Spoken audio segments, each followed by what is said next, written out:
Good Morning Heartache, by urban fiction author Kennedy Brown. Natalie Nicole Gaffney is the Queen of Jermaine Brewton'a, reformed bad boy turned legit entrepreneur. He is the CEO of Greer Software and Diagnostics. The 45-year-old bachelor has acquired quite a large nest egg to live the comfortable life he always wanted, but his domestic nest is shared with his parents. He never seems to find the right lady, until he meets the gorgeous Natalie Nicole, a rich man's holy terror of a nightmare. GoldDigger through and through, Jermaine's parents tolerated the fact that Jermaine has not only already proposed to the wolf in a sable coat, but has bought her a home in the gated community of Riverdale. However, she plays the virtuous card, telling Jermaine he can't move in or spend the night in the home because it is against her morals. Jermaine understands, yet what he doesn't know is Natalie Nicole still yearns for a bad boy and resumes her relationship with Jamaal Brown, a tough young guy who seems smitten with the newlywed Natalie, although it is obvious. Jermaine gives Natalie each and everything she wants, except now she wants him dead and herself, bequeath all of his wealth and start a whole new life with something she has never had: money. She decides to sell Jamaal on the fact of him finding someone to kill Jermaine and live in the lap of luxury after Jermaine is gone. Jamaal agrees after the promise of huge payout, but Natalie has no intention of giving Jamaal anything after the murder was complete. But that is alright because Jamaal never intended on hiring a hitman. Instead, he goes to the police, and undercover agent Mark Miller along with the Greer Police Department set in motion to get Jermaine out of the house.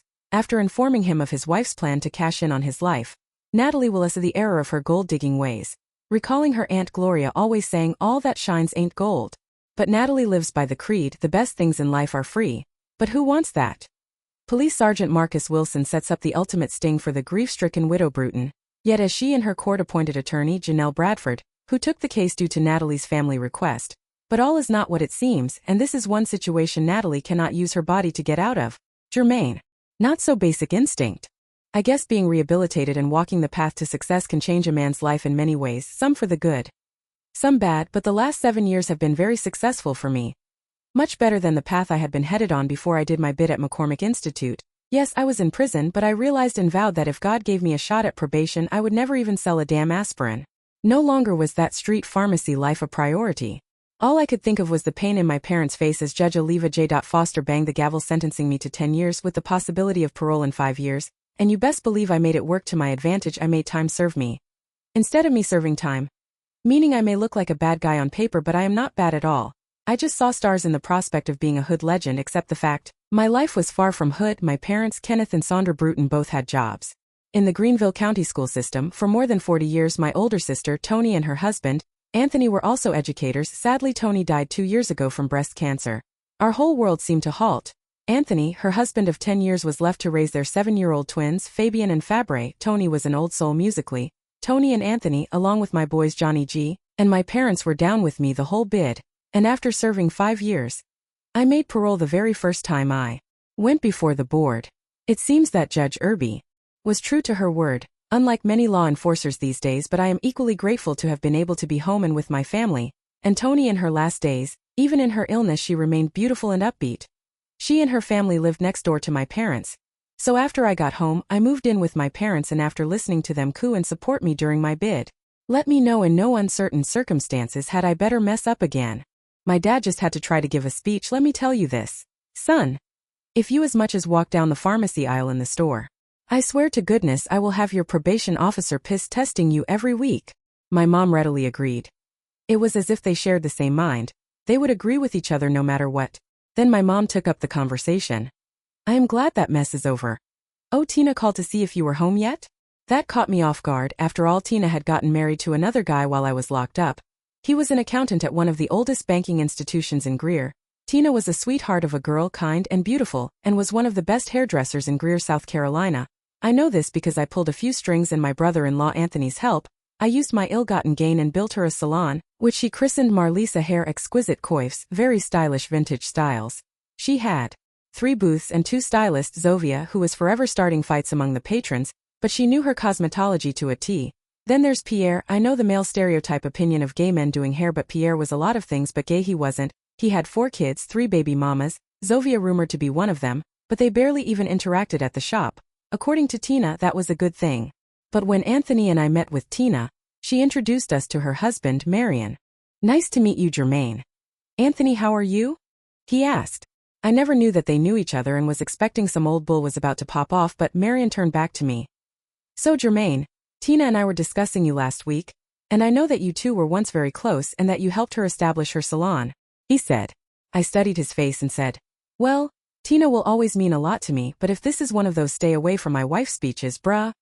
Relax, I am not one to break up a happy home. He smiled at Tina, who was shaking her head. He said, actually, we are moving to Atlanta in a month. Oh? He then slid me a cashier's check $4.25.000.00, and we sold the shop. Tina and I decided that you could use the money to get established. Start over. Anthony and I attend the same church, and we met with the founder of Greer Diagnostics Center. He is ready to step down, and with your credentials he is willing to hire you with an option to buy him out and give years. I was shocked. Appreciative but shocked. He shook my hand. I asked him why was he helping me. He said, for one, my wife thinks the world of you, and, you may not believe it, but my story is much like Judge Mathis, but someone believed in me, trusted me, and once I was back in the world I never looked back, and made a successful and happy life. It's all about one brother sharing the blessing, man. I will never forget that act of kindness. That was in 2010, and I was now owner of Greer Computer Diagnostics, and all was falling into place, and I was falling in love. Her name is Natalie Nicole Gaffney. I tried to give her the world, and she tried to take me from it. Jamaal. Sinners have soul too. I need to speak to a homicide detective. I stammered to the receptionist at the front lobby of Greer Police Department. Her eyes got wide. Guess it is not every day a guy with jeans, hoodie and a cigarette dangling from his nervous lips. She looked more so at the Salem cigarette than me. It was only then that I saw the no smoking poster. I felt a bit mad. That cig was trying to calm my nerves. She would really be shocked if she knew about the weed ingustation I did all damn night. After Natalie left I did not shut my eyes once. How could this fool called crazy woman even fix her Carrie Barbie glossed lips to ask me, you know anybody who would kill Jermaine? I played the smart dumb role to the T. Yeah. The rest of the Jackson if he doesn't stop trying to infringe off Michael's estate. I laughed. Natalie didn't crack a smile. I am serious. My marriage is not a happy one. Jermaine is not the financially set boss. He was. The hood legend gone legit. Is boring as hell. I was stuck on stupid. Just divorce him. You will get alimony. Oh? Yeah. Just until I remarry. Then all responsibility will fall to next hubby. I want my own. I was shocked. Sophisticated, beautiful. But still found the energy to be ratchet. I was soon snapped back to reality when Detective Mark Miller came out to greet me. I understand you want to report a homicide. Yeah. Well, it hasn't happened yet. But this chick I just happened to be kicking it with wanted me to find someone to kill her husband. Detective Miller nodded and took a seat. Who? Her name is Natalie. Natalie? What? Sir, honestly.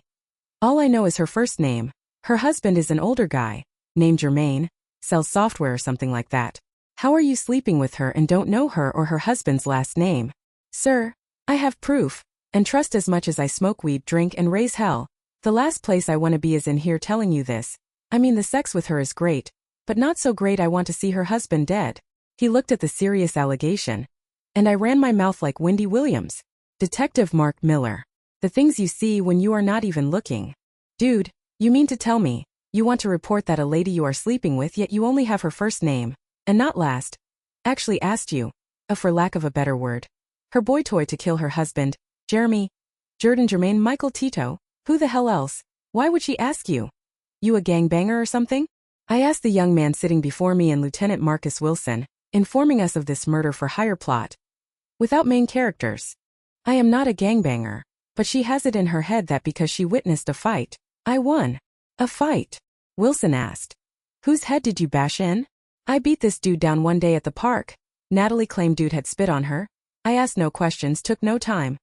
I beat dude down before realizing two things. Natalie was lying about the spitting and that the dude was 16 and mentally retarded. He was big as hell.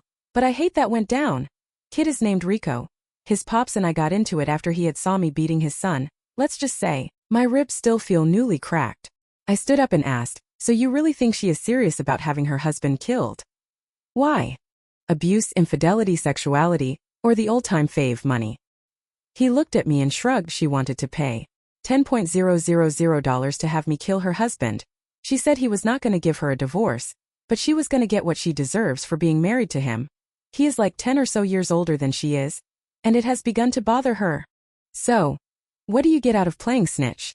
There is no reward. Or are you trying to get a deal to get off on a cold case? I asked. Oh, nah, Never been inside a police department until now. Forget what you may have heard. But there is a such thing as doing what is right. I don't want this dude dead. And I am damn sure not gonna make it happen. I honestly believe this young man. As did Wilson. Okay. Do you have her number? He did. Alright. You straight with helping us get a videotape confession? He seemed relieved to know that he was 100% believable. When do we start? Natalie. What you see is not always what you want. Jermaine has changed my life. But it could always get better. When I first met him. Or should I say met his entire immediate family on our first date.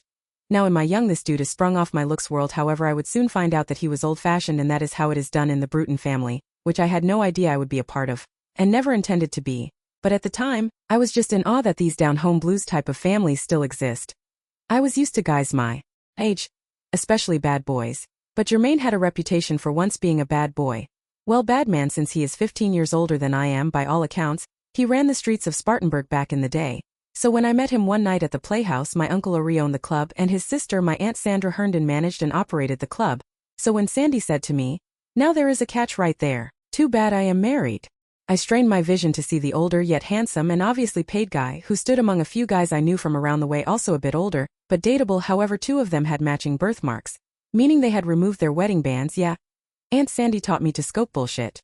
Aunt Patricia, who is only a year older than I am, thinks I am a gold digger. She's absolutely right. I made up my mind to find out all I could about Jermaine and his family. And trust when I tell you he had a nice financial nest. And I couldn't wait to spread my wings.